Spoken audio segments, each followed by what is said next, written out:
मेहनत सा घाट बनेबे कटका हसुआ सा केरा लएबे कटका हसुआ सा केरा लएबे खूबे मेहनत सा घाट बनेबे कटका हसुआ सा केरा लएबे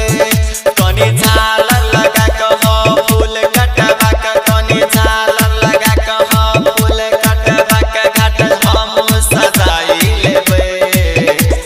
छठी माई के घटिया सजाई लेबे छठी माई से प्रीत लगाई लेबे छठी माई के घटिया सजाई लेबे छठी माई से प्रीत लगाई लेबे। डीजे मिठू राजा पटसोनी।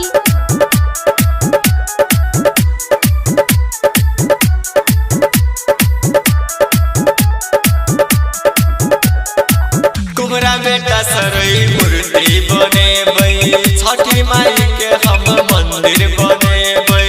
कमी न रहतै पूजा में कुछ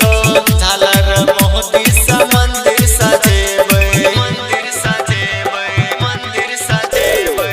कुमरा बेटा सरई मूर्ति बनेबै छठी माई के हम मंदिर बनेबै कमी न रहतै पूजा में कुछ झालर मोती सा मंदिर सजेबै पहले पंडित बोला के तब लौआ बोला के पहले पंडित बोला के तब लौआ बोला के पूजा हम कराई लेबै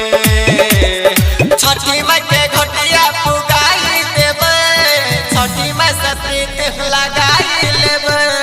छठी माई के घटिया पुगाई देबै छठी माई से प्रीत लगाई लेबै।